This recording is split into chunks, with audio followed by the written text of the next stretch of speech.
let us now invite the chairperson and the panelists to the stage. Please welcome Madam Chairperson Yang Berusaha Dr.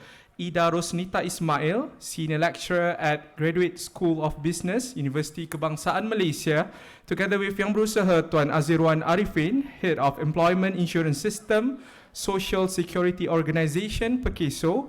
Yang berbahagia Profesor Datuk Dr. Muhammad Fauzan Nordin, Professor at Kuliah of Information and Communication Technology, International Islamic University of Malaysia, and Mr. Kiranjit Singh, Head of APAC, Ipsos Strategy 3, Malaysia.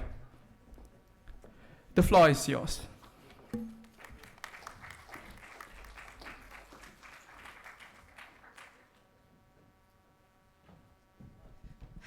Okey, terima kasih saudara pengerusi majlis.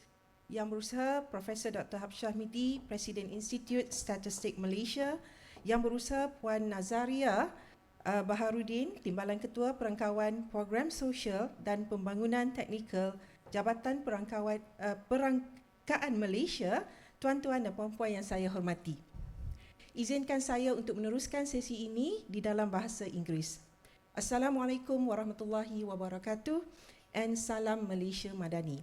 I am Ida Rosnita Ismail, the moderator for the second forum. Before we delve into our topic on artificial intelligence and the dilemma of job loss, on behalf of the organizing committee, I would like to welcome everyone to this forum.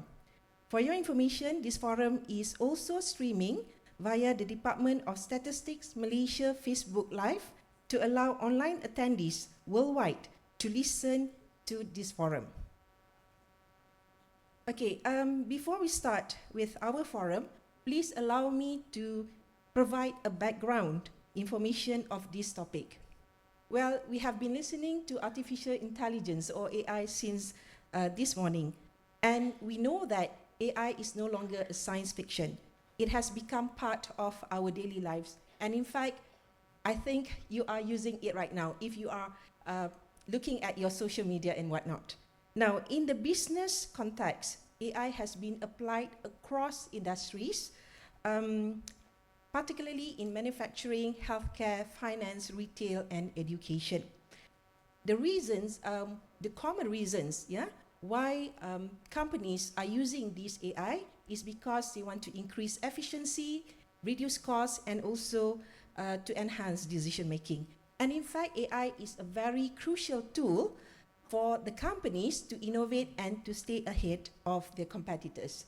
And the thing is, the other thing that I'm thrilled about, it was delivered by our keynote speaker. Actually, AI was already in existence since 85 years ago. So it is nothing new.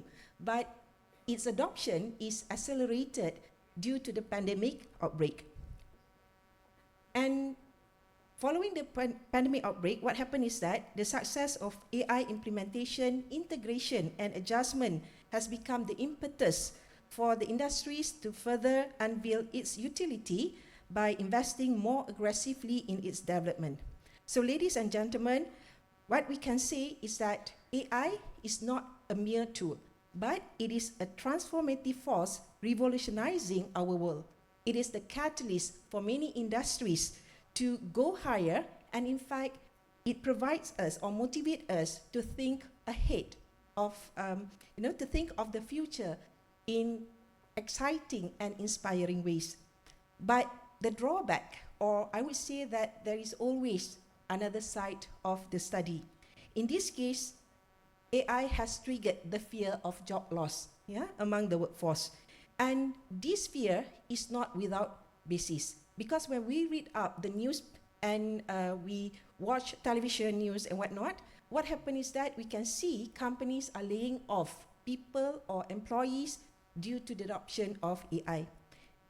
For your information, a recent news mentioned that Dell Technologies actually had laid off 12,500 employees, which is equivalent to 10% of its global workforce as a result of adopting AI.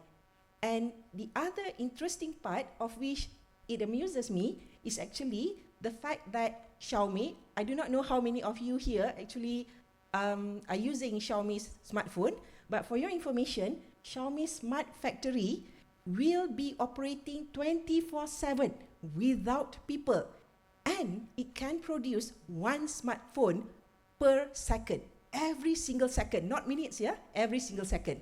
So this is the reason why the fear of job loss is there. But I'm not going to, to go deeper into this topic, because with me we have three esteemed experts here. Okay, and without further ado, let me introduce to you the first panelist, which is Mr. Azirwan Arifin. Mr. Azirwan Arifin is the head of the Employment Insurance System, EIS, at Perkeso. He graduated with a bachelor's degree in accounting from University Technology Mara 1999. Before his current role at Perkeso, Mr. Azirwan spent the last 5 years as the Chief Internal Audit and Ethics Officer at Lembaga Tabung Haji. Welcome, Mr. Azirwan. Okay, now we move on to our second panelist. I would like to introduce to you yang berusaha, Professor Datuk Dr. Muhammad Fauzan Nordin, a professor in knowledge technology at the Kuliah of Information and Communication Technology, IIUM. He is currently the head of the ICT and Islam Research Cluster. His research on the multilingual search engine and retrieval system won the Best Research Award for the university level in 2009 and 2 silver awards at the International Invention and Technology Exhibition in 2009. Congratulations, Prof. Dato', and welcome. Okay, sitting to the far left of my side here is actually our third panelist, Mr. Kiranjit Singh, the head of APAC, Ipsos Strategy 3, Malaysia. Mr. Kiranjit brings over 25 years of experience managing and developing a wide range of businesses in the manufacturing and services sectors across Europe, the US, and Asia. He currently leads the consulting teams in Malaysia and the Philippines, overseeing the implementation of various studies focused on market feasibility, market entry and growth, competitive analysis, strategic planning, and implementation management. Mr. Kiranjit has advised senior management teams of numerous clients, including MNCs, SMEs, GLCs, and government agencies, on strategic growth decisions. With over 200 studies completed for the public and private sectors, Mr. Kiranjit has extensive insight into business challenges and growth prospects in the Southeast Asian region. So welcome, Mr. Kiranjit. Okay, to start the forum, I would like to ask our first panelist, Mr. Azirwan. Mr. Azirwan, in your opinion on the rise and fall of job categories as a result of AI advances, what have you to say about this? And also, what is your say about the role of government in supporting workers who lost their jobs, especially in terms of social safety nets?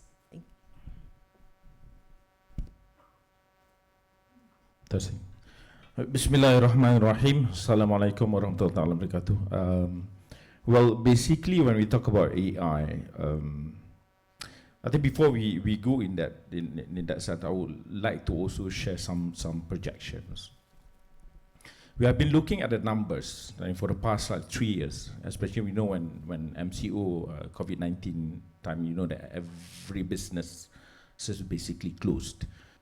But then in 2022, the business start to pick it up, and going through the windfall, then we can actually see that we are projecting that the unemployment rate will actually go down further to the current state. I think those numbers actually showed 3.3, and we just completed our base number up to June 2025, and we see that it will go down further to 3.24. Now, looking at that state, then everyone will say that, wow, that's good. GDP is projected at 4.2% end of this year. I think Moody's S&P, Standard & Poor, actually talking about between 4.2 to 4.5. So it means that it's good. But surrounding the environment of raising, I think, interest rate and also, most importantly, heightened inflation, this has caused some raw material costs to actually increase. And because of that, we still, even though in the environment of unemployment rate going down to 3.24, but we expecting that loss of employment that will be covered by per queso through retrenchment and right sizing will increase to 51,000 by June 2025. And this number actually doubled to what we have actually experienced last year. And in worst case scenario, I'm thinking 51,000 is basically on the normal numbers projection. But if we talk about inflations and so on, if you talk about pandemic coming in, I think we're talking about 81,000.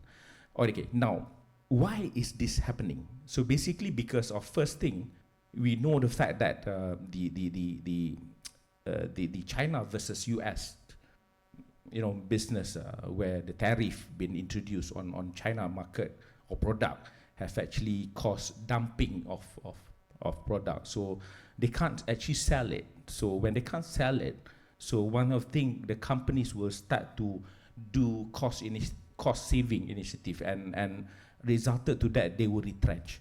And Malaysian companies, we have about easily 60 to 70% have high exposure to China market.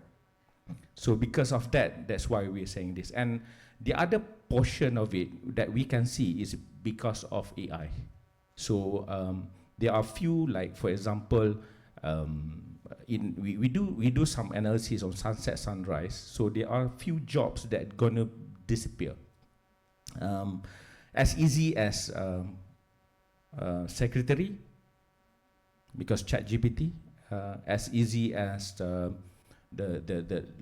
even some portion of lawyers and some portion of accountants, because they can't do the calculation. The calculation can be done by just AI. Even today, I met with one of my vendor. I'm so surprised he can elaborate about me. So I was like, how do you know? Then he showed me the software called Perplexity. So he can actually tell me since I, school science. So this is something that is gonna going through and gonna make a lot of changes. But saying this is not to say that this job will totally disappear. Of course, AI will actually increase productivity. But when increase productivity, it will create new jobs.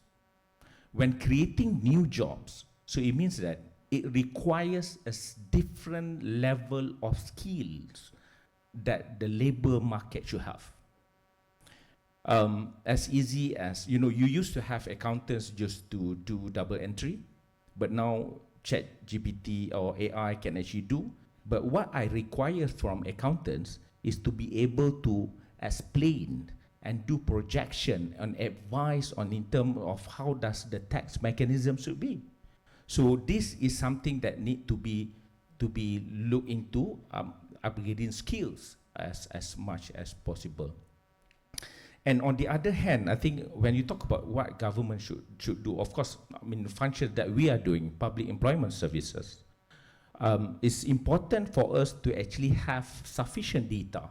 So as what I told you just now, when you're doing projection, you do projection growth in terms of wages by location, by state, by age. You look at how are the unemployment by state. But those are all requires data.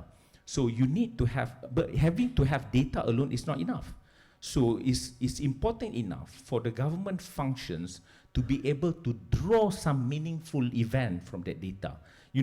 When you have spread random data, it's just called numbers. But when you actually you can link it, then it called information. But if you can draw a cat out of all these numbers, then it's called innovation. So I think this is important to make sure that our readiness in that state. And we even start doing some projection to make sure that the preemptive measures can be done before it happens. So things that happen now, we know that company A will actually close and then will do retrenchment. Before it happens, we have sitting down with the HR functions to make sure that they are able to be transit into new jobs possible, and then we can assist them with allowance. Okay, thank you very much, Mr. Azuran, for that fantastic information.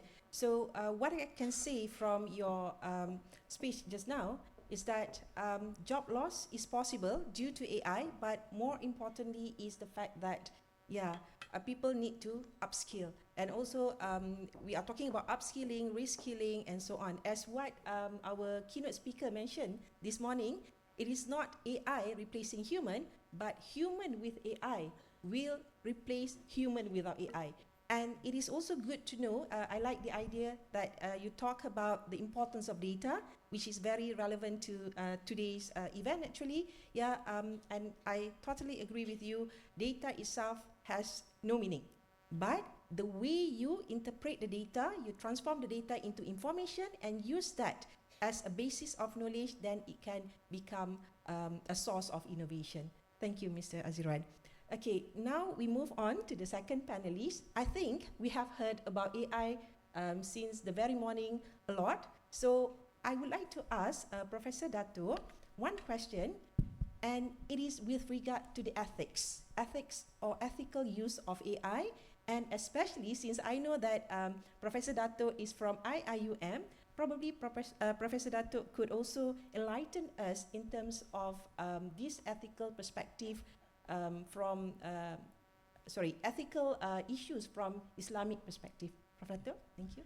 Okay, thank you very much, Dr. Ida, moderator. Actually, when I want to present today, I thought I would just do it without slides. But when I see my left and right panelists have slides, so I come up with the slides. But this one is AI for Madani. But I have 55 slides, but of course I'm going to shorten it for 10 slides only, the most important thing. Okay, Elon Musk, he himself is worried about AI.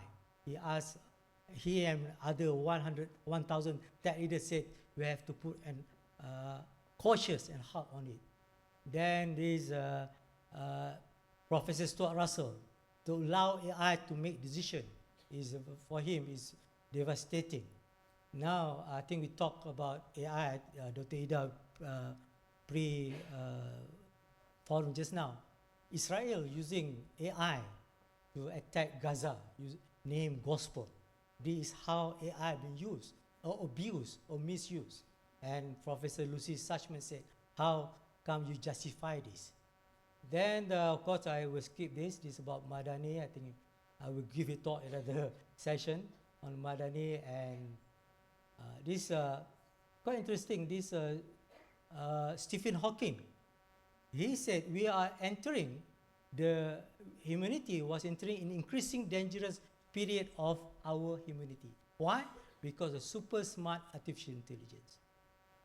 Then this what happened post-normal time. Dr. Sriano always says about we are facing this post-truth, genetic, AI, and 3 C's, complex, chaotic, and contradiction with speed, simultaneity, big scale, big scope. And this is, I will skip in I and U, ignorance and uncertainty. This, okay, this skip, I want to emphasize on. By the way, this Professor Bud Barendra from Linden University, he said this region, he did a research under EU grant. He said our region, Malaysia, Singapore, and Indonesia, have answers for European countries. It's quite interesting, his finding. Then what Datuk Sri Anwar, our Prime Minister, said, in era dominated by digitalization and AI, aspect of civilization, such as language, literature should not be forgotten because they are the strength on society's values and moral. So we can do for AI with algorithm, mathematics, but the values, the morals is more important. He said we are human after all, and human cannot be shaped with only framework of digitalization technology and is formed with development of nation and culture. So I will explain how data process and data that has been processed become information, information has value, become knowledge, but the highest is wisdom. The wisdom part is very important. Okay, I will skip this, and this is important. I would say that normally we have this machine, hardware or perkakasan. This hardware cannot operate without the software. In Malay we call it perisian. Who developed hardware and software? Dr. Ida is the in people management. It's peopleware. But the most important element in peopleware is the hardware, qalbun salim. This is make us different between us and human being. And their theory of singularity. But I believe in this that we will achieve the stage of singularity. Why? Because this in Al-Quran, Allah SWT said, "Laqad a'udzu billahi minasyaitonir rajim, laqad khalaqnal insana fi ahsani taqwim." Allah created us the best creation, but summa radadna wasfala safilin. We can be the worst than animal, worse than robot, worse than AI. Why? Because our qalbun salim here. I have to show here. No light. The middle part, the hardware, qalbun salim is a corrupted one. So we can have the sophisticated AI, the latest software and hardware, but if you are corrupted heart, then there's a problematic part. And this is the hadith by Rasulullah. I don't have time to explain it, but here that I want to explain about data. This is awesome and full of mathematician and statistician. By the way, 5 minutes, okay, thank you. Sheikh Hamzah Yusuf said, Al-Quran is kitabul markum. When he defined in Quran kitabul markum, what does it mean by kitabul markum? The root word of markum is rakam. Rakam in Arabic, for English or Malay, numbers or number. So our life full of numbers. Like how many minutes they are counting, 10 minutes, 5 minutes now, is numbers. How many times we pray for a day? 5 times. How many rakaat in Maghrib? 3 times. How many we make tawaf in Makkah? 7 times. How many days we are fasting? 30 days. All these are numbers and figures. So you guys like in that field, Kitabul Markum. Then back to the data here. Data is mean nothing, as Dr. Ida said. But when you process it, we become information. But not all information is knowledge. Only information that has value become knowledge. But knowledge alone is not enough. The highest knowledge is wisdom. AI can achieve knowledge and maybe intelligence, but not wisdom. Why? Because wisdom needs the hardware. So AI cannot have the hardware. Only human beings have the hardware. This is my argument. And this is to make us differentiate between us and them. Not we want to versus AI versus human being. No. We want to work with AI and we want to collaborate and of course achieve that. Okay. This is quite interesting what Professor Asman Bakar said from IUM. He said we glorify too much on AI but we forget our NI, natural intelligence. And the higher of natural intelligence is prophetic intelligence. This is based on Al-Farabi. And then this Surah Namal, I explained, of course, this 1 hour talk. I have 10 minutes only. Okay, this is quite interesting what Professor Bakar said. He's worried the economic interest in AI may be overshadow the pursuit of common social good. And the admiration of AI should not devalue human intelligence, our natural intelligence. Okay, and this Al-Farabi again, Al-Madani. And okay, this is my framework model, and propose we are moving from ICT, information communication technology, now to knowledge technology, but the highest is wisdom technology, wisdom economy, wisdom management, wisdom workers with AI. And future does not just happen by itself, automatically it's created through our action in the present. And this is the last slide, Dr. Ida, I know you're worried about it. We are start with data workers, data information, data communication, and data society. Now we move on information technology, information society, information workers. Now we're in the era of knowledge economy, knowledge workers, knowledge management, knowledge technology. What next is wisdom communication, wisdom workers, wisdom society, and wisdom management. And we can achieve that with AI and Madani. Thank you very much. Thank you very much, Professor Datuk, for your insightful, points here. And I love the idea that when you talk about, your hardware, software, peopleware, and hardware. So I personally believe that, actually these re-emphasize the importance of human to have to work together along with AI in order to achieve this level of wisdom. But I believe that you have more actually to tell us, right, Professor Dato? Yeah, and Professor Dato actually told me that he requires more than 1 hour. But unfortunately, if you are interested to know more later on, you can always invite Professor Dato again. But what I'm going to do, because we are running out of time, is actually to proceed with our third panelist, Mr. Kiranjit. Okay, Mr. Kiranjit, as a consultant with vast experience, lots of studies that you have done and whatnot, do you see if there are any differences in terms of the impact of AI across industries in developed and developing countries? And what about, probably you can also enlighten us with your viewpoint on what can we do, what can we do in order to reduce this impact based on probably if you have, experience on the impact of AI across global countries, meaning to say different countries. Thank you. Thanks. I would not need 1 hour. I only have 3 slides, so 10 minutes is good enough for me.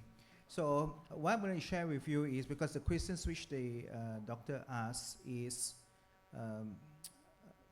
a lot philosophical and a bit abstract, because I really do not know the impact of AI, because AI is becoming faster and better as we speak. So what I'm going to do is bring it home, how it impacts me personally, the company I work for, and how I see my own future.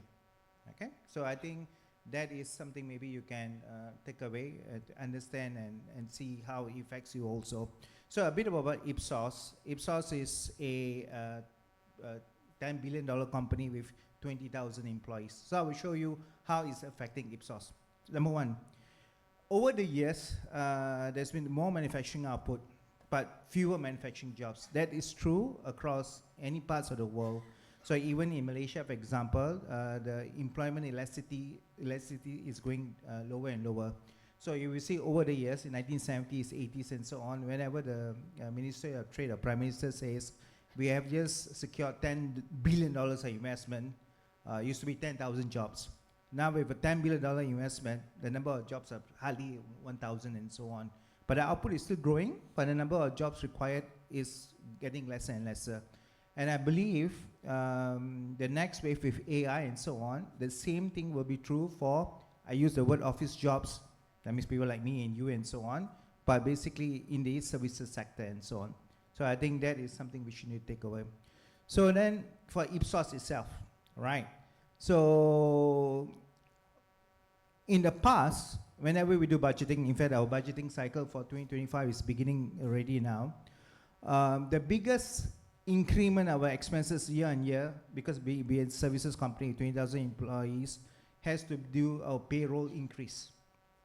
Imagine you have 20,000 employees, even if you give 5% increment, that's a lot of millions of dollars, right?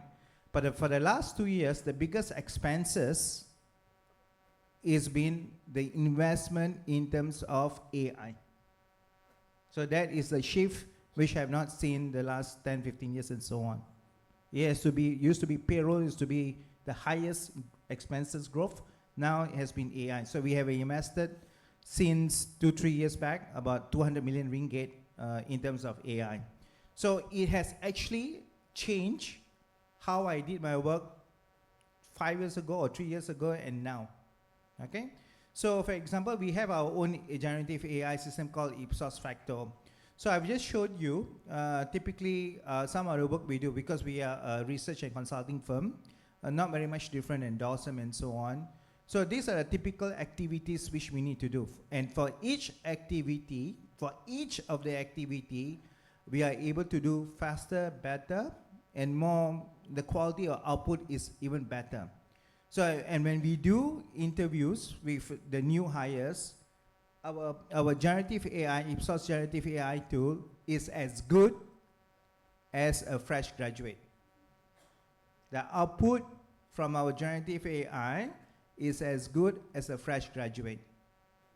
We are still hiring, but I'm just thinking, in the years to come, I don't know what happened. Now, what can we do to be relevant, for example? I have generative AI on Ipsos Facto on my phone. Every now and then I try to play with it because I'm at that age where learning and my brain is not that fast anymore, but I'm learning as much as I can because I know that if I don't do that, it'll be challenging for me. So if you can see, we are doing things better and faster. We are able to discover and create faster. Even our workshops nowadays, we do a lot of workshops, is generative AI assisted. We do a lot of work for innovation and for example, FMCG, Pepsi, Coca-Cola, whatever, or even P&G. We are able to do their innovation cycle within three, used to be about 2 weeks, 3 weeks. Now we're able to do it 3 days. You know what I mean? And the quality of output is still the same. Final slide. Now, what we are seeing right now is that if you follow the S&P 500, you guys all know about S&P 500, right? So whenever they have an earnings call, right, 10 years ago or 5 years ago, when they talk about the future prospects, they used to mention about China. But there's no more China now. China is not doing well, and there's no new China. People say India is the new China, but actually it's not true, right? So most companies are facing geographical growth. They do not know where to grow anymore, geographically wise. Africa used to be the next wave, but actually it's not growing. So they have nowhere to grow. So what they have done is they have invested in AI to boost their growth and productivity. If you see, all the companies are investing a lot, right? That's why NVIDIA shares is just growing the roof because they're buying a lot of infrastructure and so on, right? So they haven't invested, even like Ipsos, $200 million, right, in the last 2-3 years. We need to show the ROI, right? We need to show the ROI because this money is not just for the sake of fun. So what we are seeing now, at least in my analysis globally, is that we will not see mass layoffs. Why we will not see mass layoffs? Because to retrench people is expensive, isn't it? So what will happen is they're relying on natural attrition, and there'll be a slowdown in hiring. When there's a slowdown in hiring, basically they're reducing their headforce. You know what I mean? So that means vacancies will not be filled that fast. So that is why if you go to Singapore, it's getting more and more difficult to get foreign employment pass right now. Because they are already saying that, hey, job creation will be more difficult. So we better make sure that our local workforce have more jobs. Now, if you're blue collar, if you are a blue collar worker, a cleaner or something like that, it doesn't affect you. But if you're people like me and you and so on, it will affect you. Thank you.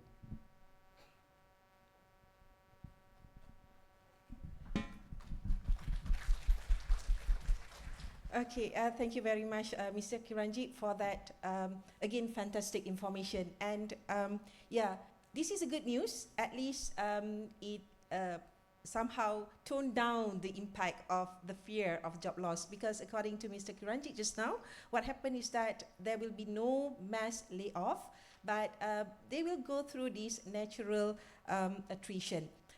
But what I am worried is actually the fact that our fresh graduates, yeah, as what you have mentioned, generative AI can do amazing things, far better than probably in the future, far better than the fresh graduates. So in this case, this is where, for me as an educator, this is where I need to play my role. Yeah, and also. Thank you very much, Mr. Kiranjit, for sharing some facts about what Ipsos has done. Okay, so ladies and gentlemen, I think, unfortunately, this is the end of our forum. Yeah, because we need to, we need to end the session in order to give way to the next agenda.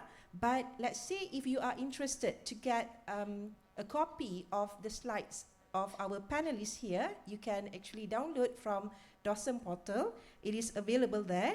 And also, if you have more questions or you have questions to ask, especially for our attendees here, probably you can do a quick catch up with our panelists later on, if time permits. Yeah. And also for our attendees online, you can just leave your questions in the Facebook Live chat box, and it will be taken by our committee later.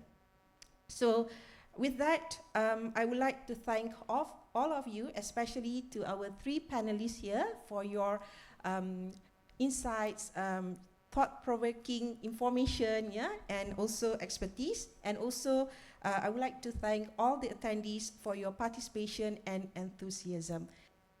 Thank you very much, everyone. Assalamualaikum warahmatullahi wabarakatuh.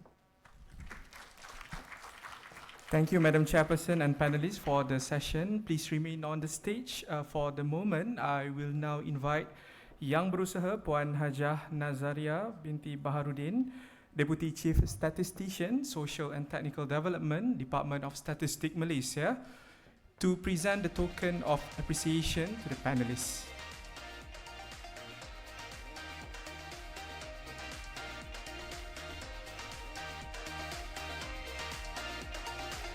I invite Yang Berusaha Dr. Ida Rosnita Ismail,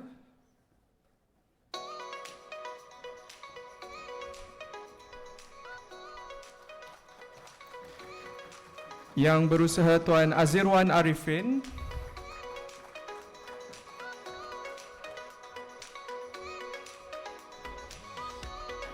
Yang berbahagia Profesor Datuk Dr. Muhammad Fauzan Nordin,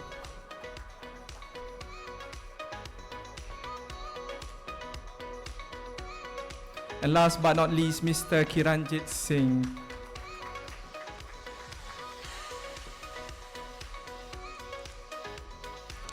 Thank you Yang Berusaha Puan Hajah Nazaria binti Baharudin for the presentation of the token appreciation just now.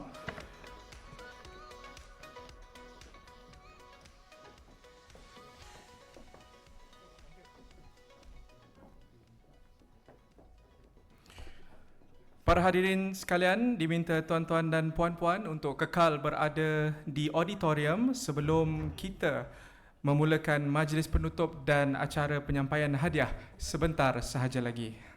Terima kasih.